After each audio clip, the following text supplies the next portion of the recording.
এই পারিবারিক অশান্তি 1 নম্বর ব্লকের প্রাণগঞ্জ অঞ্চলে আমাকে এসে বলছে একজন যে আমাদেরকে বলেছে ঘর থেকে বেরিয়ে যেতে, ঘর দখল করবে। আমি অবাক যে আইএসএফ এর ছেলেরা কথা বলবে। আমি ভাই কে বলেছে? অমুকের নাম একটা বললো। আমি কেন, কি ব্যাপার? যে নাম বলে তাই বুঝতে পেরেছি।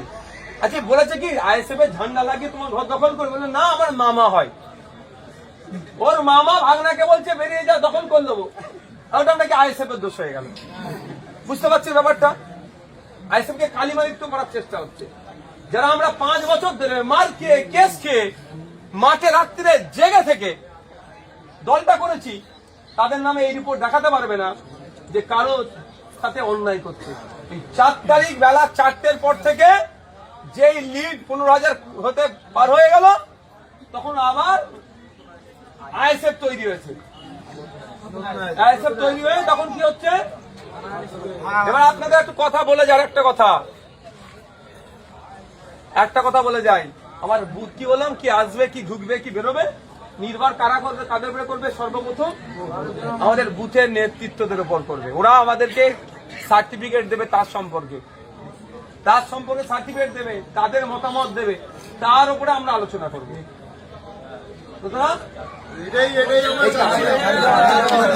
এইটাই আমরা করবো, এইটা আমরা করবো, নিশ্চিন্তে থাকুন। আর ভাঙড়ে আমি অশান্তি হতে দেবো না। কে তৃণমূল, ওই তো বললাম না, জামা প্যান্টে দিয়েছে, জামা প্যান্টই সমস্যা তৈরি করছে। সহ্য করতে হবে ভাই, কি বলছে বুঝতে পেরেছে?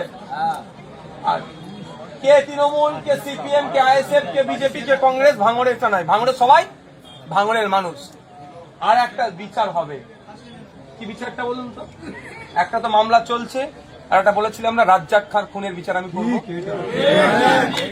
আপনাদের কথা দিচ্ছি, ওই মামলা আমি দেখবো আগামী দিনে।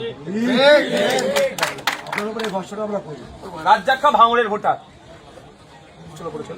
রাজ্জাক খা ভাঙড়ের ভোটার হতে পারে তৃণমূলের নেতা। তাহলে একটা মানুষকে খুন করে দেবে? হ্যাঁ, খুন করে আইএসএফ নামে চাপে দোষ চাপাবে, এক দিলে দুটো পাখি মারবে। ওটা বন্ধ করো। তাহলে আগামী দিনে ভাঙড়ে এই কোনা করে রাজনীতি হবে না। যার ভালো লাগবে দেবে, যাকে ভালো লাগবে ভোট দেবে। শান্তিপূর্ণ ভোট হয়েছে তো বলেছিলাম। এবার 1,26,555 জন আমাকে দিয়েছে, 94,000 মানুষ টিএমসি কে দিয়েছে, 30,000 মানুষ বিজেপি কে দিয়েছে।